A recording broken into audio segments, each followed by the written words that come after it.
ত্রয়োদশ জাতীয় সংসদ নির্বাচনের পোস্টাল ভোটকে কেন্দ্র করে শুরু থেকেই পর্তুগাল প্রবাসী বাংলাদেশিদের মধ্যে বেশ উৎসাহ উদ্দীপনা লক্ষ্য করা গেছে। যখন থেকে পোস্টাল ব্যালটে ভোট দেওয়ার কার্যক্রম শুরু হয় তখন থেকেই প্রবাসীরা অর্থাৎ নিবন্ধন করার জন্য প্রয়োজনীয় যে কাজ করার প্রয়োজন সেগুলো তারা কিন্তু শুরুর দিকেই সম্পন্ন করেছিলেন। তবে বিপুল সংখ্যক প্রবাসী বাংলাদেশি পর্তুগালে বসবাস করলেও খুব বেশি সাড়া কিন্তু দেখা যায়নি। তবে সেক্ষেত্রে আরো একটা বিষয় যেটি মাথায় রাখতে হয়, অনেকেই পর্তুগালের নাগরিকত্ব নিয়ে বিভিন্ন দেশে বসবাস করছেন। সেসব দেশ থেকে তারা কিন্তু তাদের পোস্টাল ব্যালটের আবেদন করেছেন এবং সেসব দেশ থেকে তারা তাদের ভোটাধিকার প্রয়োগ করছেন। অন্যান্য দিকে এখানে পর্তুগাল প্রবাসী বাংলাদেশি যারা ভোটার রয়েছেন তাদের অনেকেই কিন্তু তাদের জাতীয় পরিচয়পত্র না থাকার কারণে তারা তাদের পোস্টাল ব্যালটের মাধ্যমে তাদের ভোট প্রয়োগ করতে পারছেন না বা পারেননি। তবে অনেকেই যারা আসলে এরই মধ্যে পোস্টাল ব্যালটে নিবন্ধন করেছেন তারা তাদের ব্যালটের যে কার্যক্রম বা আনুষ্ঠানিকতা যেগুলো রয়েছে তো সেইগুলো সম্পন্ন করতে গিয়ে আমরা দেখেছি যে পোস্টাল ব্যালটে ভোট দিতে গিয়ে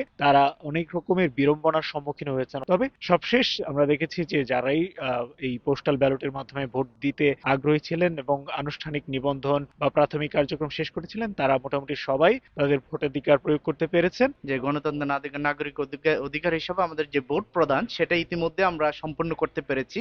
সেজন্য আমি আবার ধন্যবাদ জানাই। নতুন যারা দেশকে পরিচালনা করবেন, দেশের দায়িত্ব পরিচালনা করবেন, তারা একটি নিরপেক্ষ ভোটের মাধ্যমে নির্বাচিত হয়ে দেশ পরিচালনার দায়িত্ব পাবেন, এমনটাই আশা করছেন পর্তুগাল প্রবাসীরা। আমি আশা করব যে আমাদের এই ব্যালট যেভাবে আমরা দিয়েছি 12 তারিখ বাংলাদেশের মানুষ এই পরিবর্তনের জন্য একটি সুন্দর, সুষ্ঠু এবং নিরপেক্ষ একটি নির্বাচনের মাধ্যমে নতুন যে তারুণ্যর যে জয়, বাংলাদেশ সেটা প্রতিষ্ঠিত হবে। আগামীতে যারা সরকার গঠন করবেন, আশা করি তারা বাংলাদেশের কল্যাণে কাজ করবেন, বাংলাদেশের মানুষের জন্য নিরাপত্তা ব্যবস্থা করবেন, এটাই আমরা কামনা করি। সেই সাথে এখন যারা ভোট দিয়েছেন সেটি যথাযথ সময়ে বাংলাদেশে পৌঁছাবে। তারা প্রত্যাশা করছেন ত্রয়োদশ জাতীয় সংসদ নির্বাচন একটি শান্তিপূর্ণ পরিবেশে অনুষ্ঠিত হবে বাংলাদেশে এবং যেই দলই দেশ পরিচালনার দায়িত্ব পাক তারা কিন্তু সবকিছুর ঊর্ধ্বে উঠে বাংলাদেশকে প্রাধান্য দিয়ে এবং বাংলাদেশের মানুষের কথা মাথায় রেখে ভবিষ্যতে দেশ পরিচালনার দায়িত্ব নেবেন, এমনটাই আশা করছে পর্তুগাল প্রবাসীরা।